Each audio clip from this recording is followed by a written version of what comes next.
nou die 8ste Augustus en ons is nou die 5de lesing oor die verhoor van JaHshua heropen. Ons kyk na al die dinge in die tyd van sy verhoor.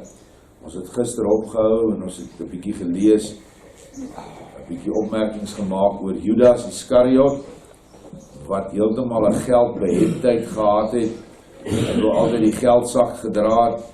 En as mense salfolie oor JaHshua is dink iemand het dit oor sy bene gesmeer, dan het nou 'n eiertjie te lê daaroor. Die goed kan eerder verkoop word en die geld vir die armes gegee word. Maar net tipies, hy sal dit in elk geval nie vir die armes gee nie. En as jy nou die nuwe Openbaring lees, die groot evangelie van Johannes, is daar ontsettend baie oor Judas Iskariot, sy geaardheid en sy maniertjies. Inteendeel, ek het op 'n stadium reg deur daai hele evangelies gegaan en alles wat met Judas is, het ek gecopy-paste in 'n leer. Ek moet die ding toch maar beskikbaar maak. Maar dan sien jy hoe hierdie ou is. Hy was eintlik baie soos ons. Almal sit, Judas is 'n slegte ou, maar hulle sien nie dat binne in hulle, of binne in ons, ek ook, is 'n Judas Iskariot.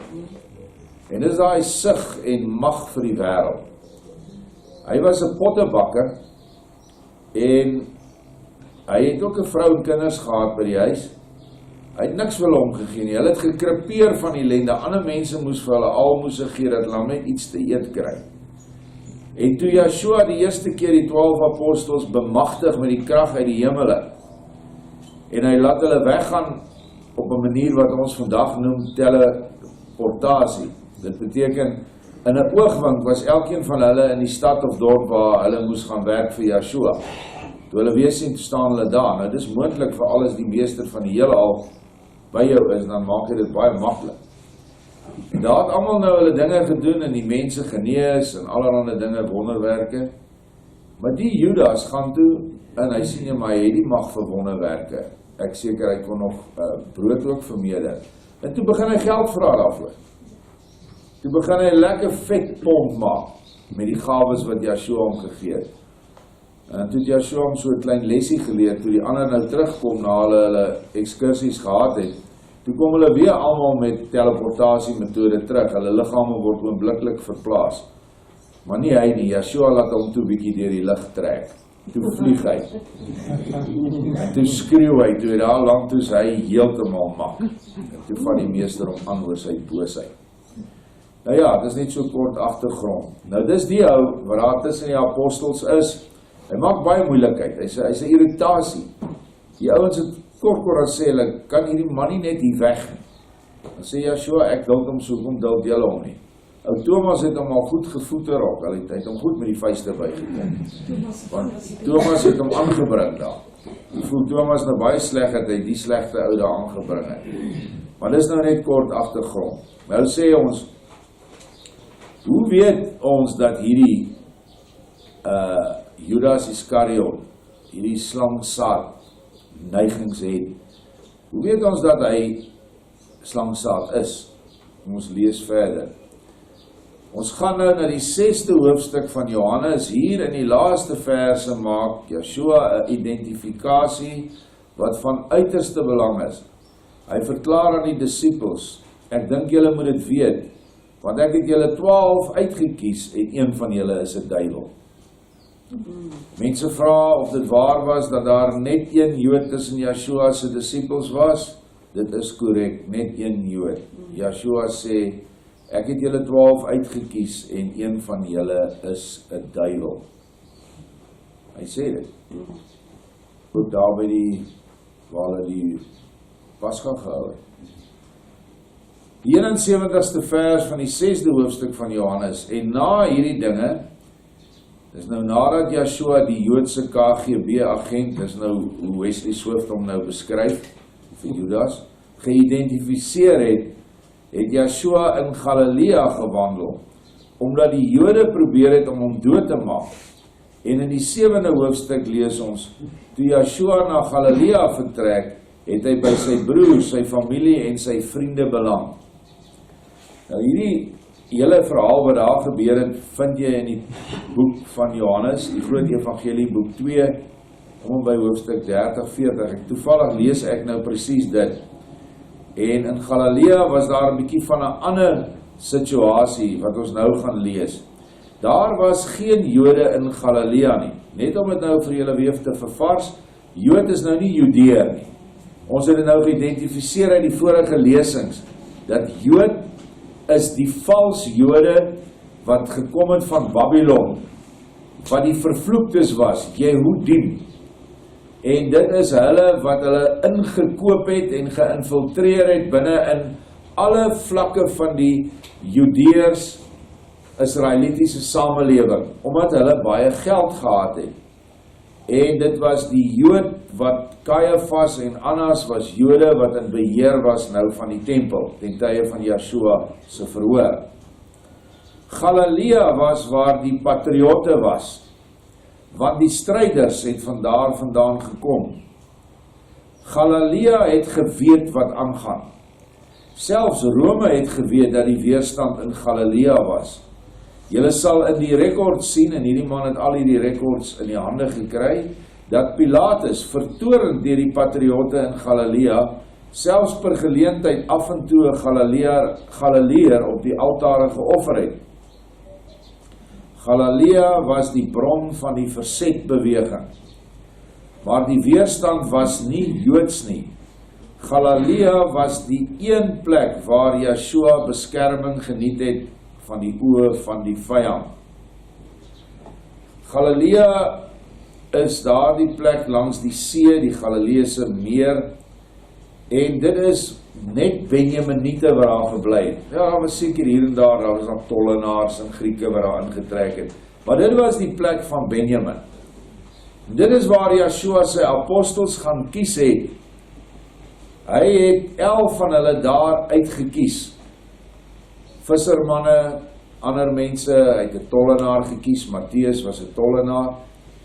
En hierdie ouens was nie lekker oor hierdie tempel nie, wat nou heeltemal verdraaid geraak het nie, en hulle was ook glad nie lekker oor die Romeinse oorheersing nie. Maar hulle het geweet, hulle gaan nie hierdie ding reg kry nie. Maar hulle was baie ontvanklik vir Johannes die Doper se leerstellings, toe hy begin het, uit die woestyn gekom het en mense begin doop het, en vir hulle gesê het, na my kom een wie se skoene ek nie eens waardig is om vas te maak nie. Die lig van alle ligte kom.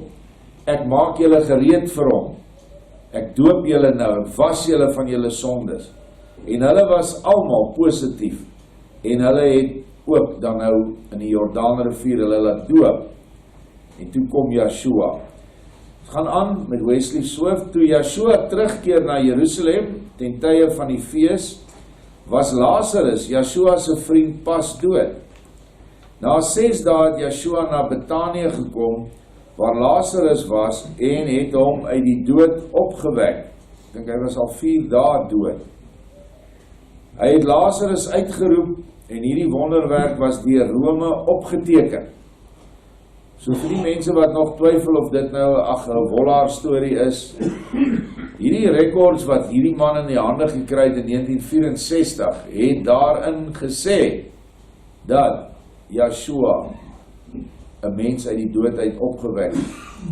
Ek het dit wel opgetel in 'n brief wat Pontius Pilatus aan die keiser Tiberius geskryf het. En daar het hy ook melding gemaak van al die wonderwerke, onder andere hierdie een. Die hele land Palestina het daaroor begin gons. Die Joodse agente wat bygestaan het, was verbaas toe hulle die opwekking van Lazarus sien, en het teruggehardloop na die hoë priester. Hulle het onder mekaar beraadslag, as dit oor die land bekend word, sal hy die land oorneem.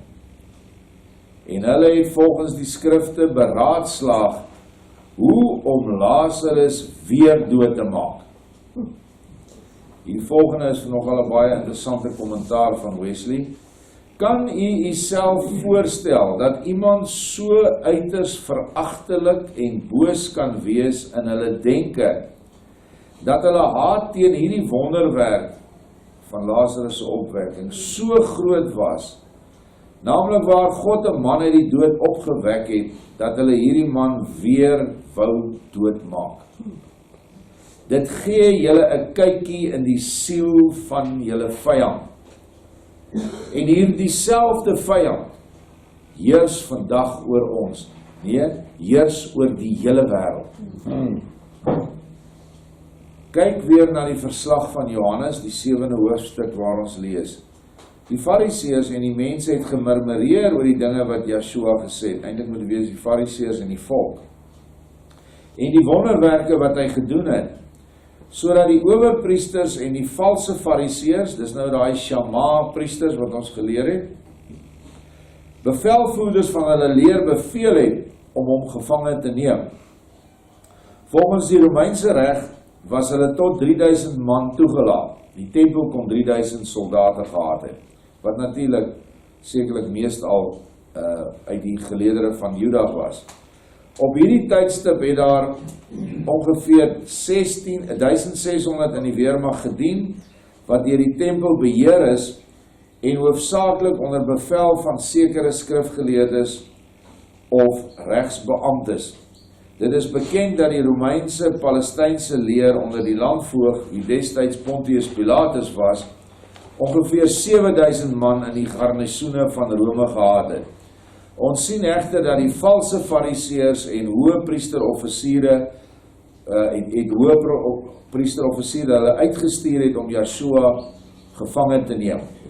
So hierdie weermag van die tempel het sekerlik nie bestaan uit Romeine nie, maar het bestaan dan uit Judeërs, wares, maar ek dink meer van die valses wat ingekom het van Babylon af. Absolute wreedaardige boosaards wat die mag gekry het om te maak wat hulle wil. En dit is nou hierdie weermag wat 2 keer probeer het volgens die skrif, maar ek dink hulle het baie meer probeer as jy die groot evangelie lees. Toe JaHshua hulle sien, sê hy is besig om 'n prediking te gee. Nog 'n klein tydjie is ek hier, en dan gaan ek, nou dit is maar sy eie woorde, Wesley sê, na die hemelse geestelike vlak wat die hemel en die aarde verbind. Ek gaan na my Vader, dis wat hy gesê het, ek gaan na my Vader, maar dis niks anderste as dat hy in 'n geestelike dimensie inbeweeg nie. Bedoelende die vlak van die gees. Julle sal my soek, sê hy vir die Jode, maar julle sal my nie vind nie, want waar ek gaan, kan julle nie kom nie. Toe sê die Jode, waar kan hy op die aarde heen gaan, of waarheen sal hy gaan waar ons hom nie sal kan vind nie? Hulle het in daardie dae baie vertroue in hulle KGB geheime polisie gehad, want dit was maar wat die tempel gedoen het, gespioneer op almal. Dis hoe hulle presies geweet het, wanneer was 'n ou siek, wanneer is daar weduwee wie se goed ons kan gaan vat, en die vrouens kan in die tempel as hoere gebruik. Hulle het hulle spioene oral gehad. Typies Jood, want vandag is hulle net so. Weet julle wat is die grootste spionasieorganisasie in die wêreld? Dis die Rooms-Katolieke Kerk se priesterorde. In elke dorp in Europa is daar 'n Rooms-Katolieke kathedraal of kerk of wat jy dit wil noem. En wanneer jy droog gemaak het, het hulle jou nou so skuldgevoel gegee, dan gaan jy nou na die biegkassie toe, dan sê jy vir daai ou, die sit mos so, hy sit daar, dan sê jy vir hom Vader, want dis wat hulle hom noem, Vader, ek het nou baie lelike ding gedoen. Ek het 'n verhouding, 'n homoseksuele verhouding byvoorbeeld, ek noem nou 'n voorbeeld, met Koos of Piet gehad. Dan sê hy, okay, gee daar 'n paar R100 en sê die Onse Vader 100 keer op en Hail Marys en al daai gemors wat hulle nou in glo. Maar nou teken hy dit aan. Piet wat nou gaan staan vir burgemeester is 'n moffie. Verstaan julle? Want die ou het mos nou kom bieg. Nou wil die kerk iets uit die dorp uit hê, weer eens seker meer mag of wat. Dan sê hulle vir Piet, luister, ons wil dit en dit doen. Dan sê Piet, nee, maar ons gaan dit nie vir julle doen nie. Dan sê, maar jy sal seker nie baie daarvan hou as ons dan vir jou mense vertel eintlik wat jy is. Dan sê hy, nee, maar goed, dan sal hy dit doen. So het hulle die hele wêreld waar hulle in beheer is, het hulle alle inligting op die punte van hulle vingers gehad, dis in databasisse gesit, nou sekerlik vandag in rekenaar en nou het hulle alles oor hierdie mense, en so beheer hulle. En dit is dan net tekenend dat dit presies dieselfde slangsaadlyn is in die Rooms-Katholieke Kerk, as wat daar was ten tye van JaHshua. Gaan aan. Hulle sê toe, maar hoorie, daar is geen plek waar hy kan gaan waar ons hom nie sal vind nie, want hulle was nie net in Judea, was hulle spioene nie, was oor die hele bewoonde Roomse, waar die Romeine geheers het. Hulle geheime polisie was oral. Toe onthou hulle dat die stamme van Israel in Ephraim, in Britannië en in Wes-Europa was, die verlore stamme. En hulle het hulle self dan afgevra, waarheen sou hy gegaan het? Dink julle dat hy sal uitgaan na die ethnos? Ethnos is die etniese Judeërs se broers, die stamme van die 10 stammeryk, Simeon en Dan en so as 10 van hulle, na die verstrooide stamme van Israel en daar vir hulle gaan leer. Dis wat hulle nou wonder. Die verstrooides was diegene van die 12 stamme wat hulle self in Europa gevestig het. Dit was een plek waar hulle geweet het dat hulle nie sou kon gaan nie. Want in Anglo-Sakserdom en in die hartjie van Duitsland was 'n Jood nie toegelaat nie. Daar was, as jy Europa se geskiedenis lees, sal jy sien, daar was geweldige oorloë oor Jode. Maar hulle was baie slinks en baie fyn beplanning gehad. Maar dis nou die vraag wat hulle vra, hierdie ou gee so 'n bietjie agtergrond, wat moontlik kon beteken het toe JaHshua sê, waar ek heen gaan, kan julle nie kom nie. O ja, okay, ons kan nie Duitsland toe gaan nie, ons kan nie in Europa wees nie, want hulle gaan ons doodmaak. Maar dis glad nie wat JaHshua bedoel het nie. Hulle erken nie net dit nie, maar terwyl JaHshua verder praat, word die soldate uitgestuur om hom gevange te neem. Maar skielik keer hulle in vrees terug na die tempel. Ek haal aan uit Johannes die 8ste hoofstuk, en die fariseërs en die hoofoffisiere, in hakies die Shama-fariseërs, die Jode, wat van Babylon afkom, sê, daar was nog nooit 'n man wat soos hierdie man gepraat het nie. Hy het ons verlam, terwyl hy gepraat het. Ons was bevrees om aan hom te raak. Die volk was betower deur sy woorde. Hulle was aan sy kant. En dan is nou sy kommentaar, die regtervleuel het ontwaak, en het sou nie veilig wees om hom van hulle af weg te vat nie. Interessant, dat die woorde van JaHshua, wat net liefdeswoorde was, die volk is betower daardeur, maar hierdie klomp slangsaad is verlam. Jy weet, in die tuin van Getsemane, die tweede keer, of die keer na hierdie, wat hulle hom nou probeer gryp het, toe hulle daar instorm, toe sê JaHshua, toe vra hom, waar is hy? Toe kom hy na vore en hy sê, ek is hy. Maar daai woord ek is, toe verklaar hy wie hy is. Die skepper self in vleeslike vorm. Toe slaat daai klomp agteroor neer op die grond, van die krag van daai woorde. Hoekom? Want dit was slangsaad. Slangsaad kan nie staan wanneer JaHshua sê, ek is nie. Ek en jy word betower, wanneer jy 'n boodskap lees, ek is, spreek nou met julle. Dit is 'n gesag wat hy gee. Maar hier, net die woorde wat hy geleer het, het hulle so bang gemaak en hulle toe weggegaan daar. Hulle toe nie verder probeer om hom te vat nie. Toe sê die leiers, het enigeen van die vooraanstaande fariseërs in hom geglo? En die soldate antwoord, nee. Dit is die volk wat in hom glo, maar hulle is net gepepel, wat alreeds vervloek is om vir ewig deur ons regeer te word. Moet dus nie oor hulle bekommerd wees nie. Dis wat hulle van ons dink. Dit is wat die leiers in die wêreld van die wêreldmens, die Engels het 'n mooi woord, die sheeple, nie people nie, sheeple, skaapmense, wat net so skape agter al hulle ou goedjies aangaan. Of hy nou vir jou op die internet of TV of in koerante en tydskrifte Hy lei jou aan jou neus rond waar hy jou wil hê. En almal slurp hierdie goed op, en dit wat vir hulle geleer word daar, dis gospel, soos die Engels sê. Dit is die evangelie. As daar iets in die huisgenoot staan, moenie vir 'n vrou probeer sê, dit is nie waar nie. Dit is in die huisgenoot, dis waar. Of, ek het dit op internet gelees, dis waar.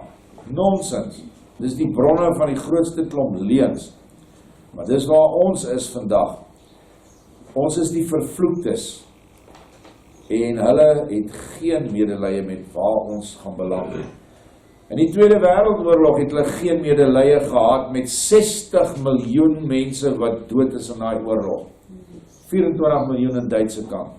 Geen medelee gehad met daai blankes wat vermoor is nie. Want dit was wat dit was, 'n Joodse volksmoord op Israel. En een van die grootste moordenaars was 'n Jood van Amerika, die president, en sy naam op my tong, Roosevelt. Ja. En dan al die Joodse raadgewers in Engeland. En die Rothschilds wat al toe sterk gestaan het in Frankryk. En aan die ander kant het die Stalin, ook Jood. En hulle was geallieerdes, hulle was saam, want hulle het nog nooit anders gewees nie. Die Joodse verbintenis en verbandskap is hoër as volkskap. So hulle bande reik reg om die wêreld. Maak nie saak in watter land hy is nie. Hulle het hierdie oorlog begin, hulle het twee hoofdoele gehad. Een was om die Duitse volk, wat hulle gesien het, raak nou heeltemal te sterk, wou hulle totaal en al verpletter, nie vernietig nie, maar verpletter, dat daar niks oor is nie.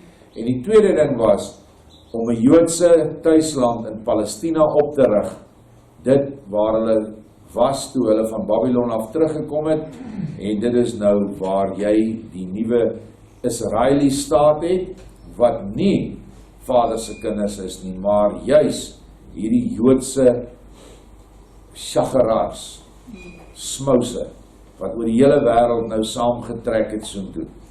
Dit is onder wie ons vandag is. Nou is daar 'n man, Nicodemus, wie die reg gehad het om in die Sanhedrin te sit as 'n lid en 'n leraar. Hy was 'n baie vername man. Hy was die hoof van 'n sekere Judeese raad, lees ek vanmôre in die nuwe evangelie van Johannes, maar ek weet nie watter raad dit was nie. Dit kan die Sanhedrin ook wees, want onthou, die hoëpriesters was hoof van die tempel, maar nie noodwendig hoof van die raad nie, of van die Hooggeregshof nie. Hy was daardie dag teenwoordig, omdat hy op die trappe van die tempel onderrig gegee het, en wanneer hulle hierdie skielike, onvoorbereide sessies gehad het, kon hy saam met hulle inglip. En hy sê, wag nou net 'n oomblik, veroordeel ons wet iemand voordat dit hom gehoor het. Want hulle het mos nou beplan om hom te vang en dood te maak. So daar is nie sprake van 'n verhoor nie. Die verhoor sal net window dressing wees, as ek daai woord kan gebruik. Dit sal net iets wees wat hulle vir die volk gaan voorhou. Nou draai Nicodemus om en sê, of hulle draai om en sê, is jy, Nicodemus, ook 'n Galileër? Jy is dus nie 'n Jood nie. Nou dit is die afleiding wat ons kan maak, dit is nie wat hulle gesê het nie. Soek en kyk watter profeet uit Galilea kom.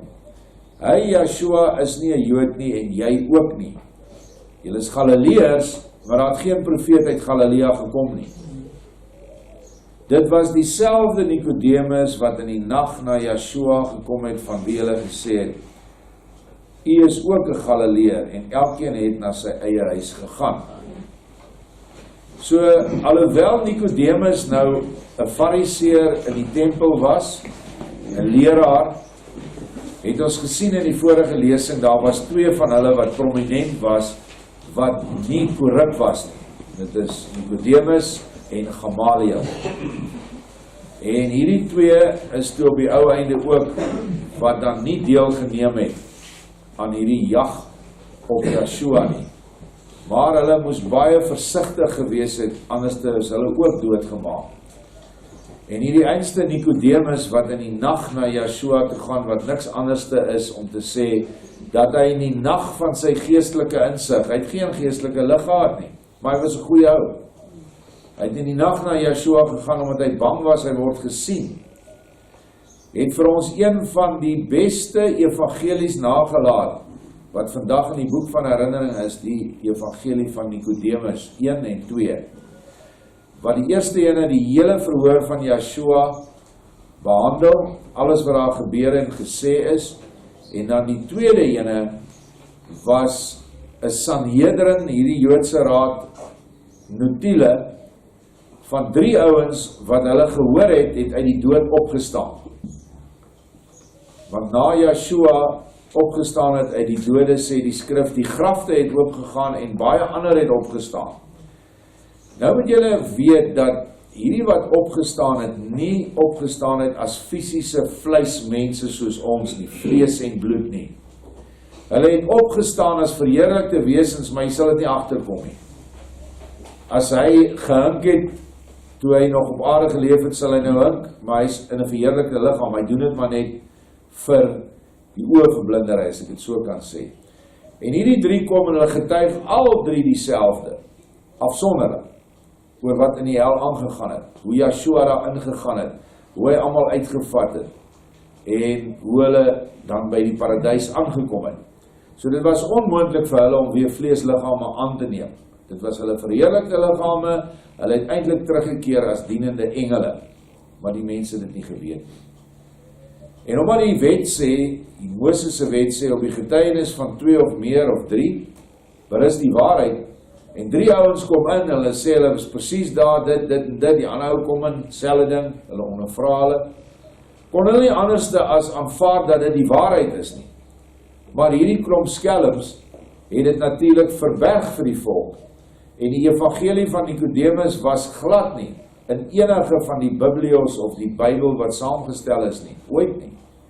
Dit is eers baie later, is dit, as 'n apokrief het dit bekend geraak. Ek weet nie hoe hulle dit ontdek het nie, wie dit weggesteek nie, seker maar die Sanhedrin het dit weggesteek gehou, en natuurlik later het die Romeinse priesters ook maar alles weggesteek. Het lê geweldig baie boeke in hulle Vatikaan, in die ondergrondse kelders, maar hoe dit ook al sê, nou het ons dit, en Nikodemus het dit vir ons gegee.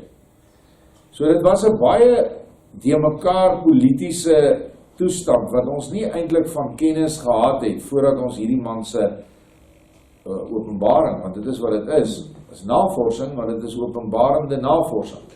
Nou kan ons meer verstaan wat daar aangegaan het. Ja, maar goed, net tot daar, ons is 'n bietjie vroeg vanmôre.